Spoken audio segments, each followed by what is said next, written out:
So today we're going to be taking a look at some perennials that effectively flower all summer long. These start flowering from late spring right until the very end if you take care of them properly.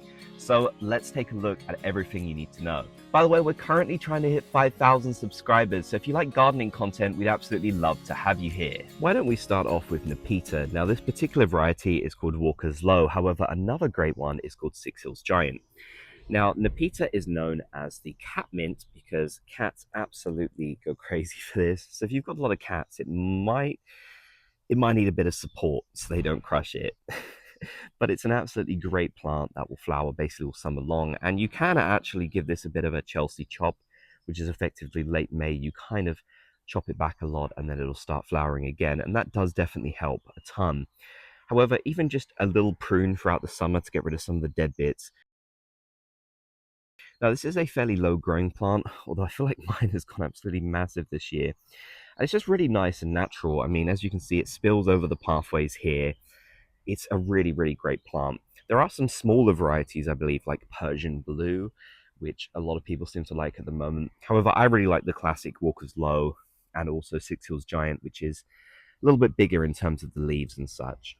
But yeah, this is an absolutely fantastic plant. It has really nice scent as well. So that's another important thing that I wanted to note. And it'll definitely treat you all summer long. So you can't really do too much better than this, I feel like. The next is the absolutely stunning Geum Totally Tangerine, which is actually a sterile geum, which means that it doesn't self-seed. And because of that, it means it can effectively keep flowering again and again and again, which is so fantastic. Now, this will start flowering from pretty early on in spring, all the way into the end of summer if you treat it right. And that's very important. You have to deadhead this. And how you do that is actually you go right to the bottom of the stems and then you cut the whole stem off. So once one of the stems has finished flowering, that's what you do. But yeah, I absolutely recommend this one to any garden. It's such a bright, vibrant color, but it's not too garish. I don't think it's a very nice orange. And as the flowers sort of age, they'll kind of fade a bit. I've seen a lot of people kind of, when I've recommended this plant in the past, say, they've struggled to get it to flower all summer long. And I think a big reason for that is not deadheading it. You can't just leave it like this and expect it to kind of keep flowering. It does need you to get rid of those stems for it to be able to keep producing. So that's a very important thing that I want to note. Now, this plant is absolutely fantastic paired with others. For example, as you can see here, this Nepeta is kind of weaving in and out, which is really, really nice. So there's some great combinations you can do. Another combination that I like a lot with this Geum Totally Tangerine is with Salvia caradonna.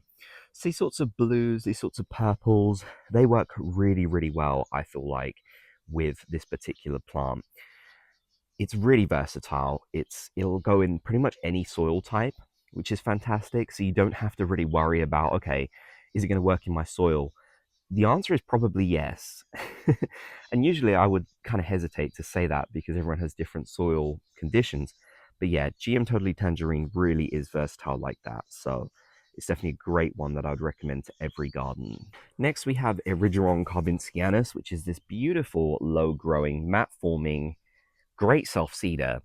And this plant is very much like your kind of typical daisies. It does have pink ones on it a bit later on. They'll start to come through. Very, very pretty. It's a cottage classic. And yeah, it's just great. This thing will self-seed like crazy, so you might expect to see it in some very random places, but hey, that's not such a bad thing if you want free plants.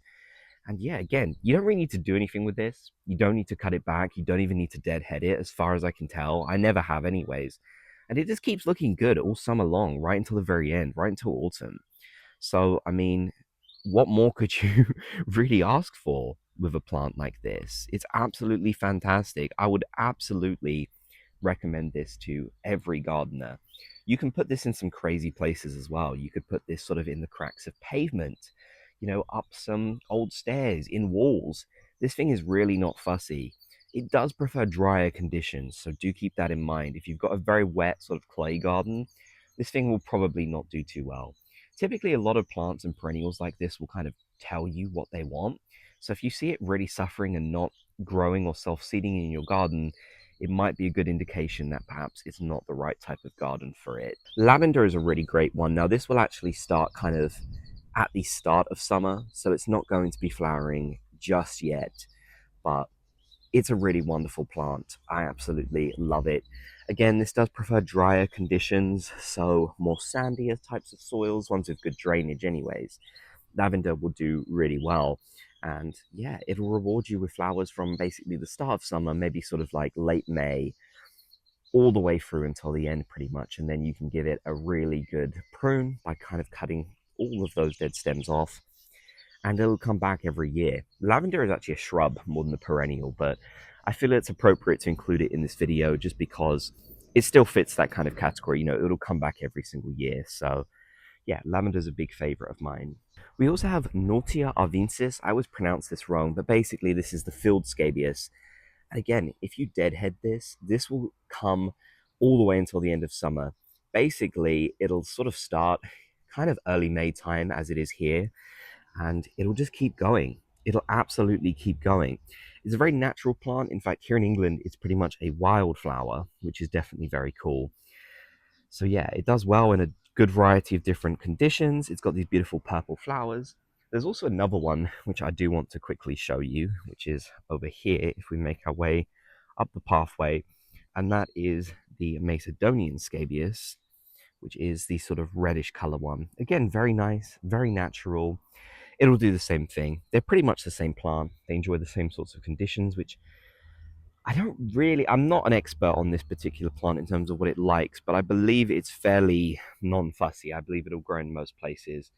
So yeah, this is a really great sort of natural looking perennial that'll weave its way in and out of other plants and has a lot of good versatility. So it's definitely one that I like a lot.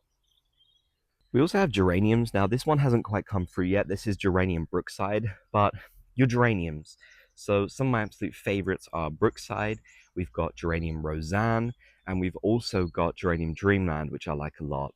There are so many varieties, and most of them will flower all summer long. They will basically flower from the end of spring right through until the autumn, especially geranium Roseanne, which is so prolific. Again, not really a plant that you need to deadhead. It can also tolerate a wide variety of conditions too, which is definitely very handy. And there's so many different colors and varieties to choose from that can fit your style. So geraniums are absolutely one that I love to give us some beautiful color throughout the entire year. Those are just a few of my favorites. There are lots of others which will flower, but I feel like those are some of the most prolific that'll just keep going all summer long. So I really love them. Thanks so much for watching. I really appreciate it. If you enjoyed this content, definitely subscribe and catch you in the next video.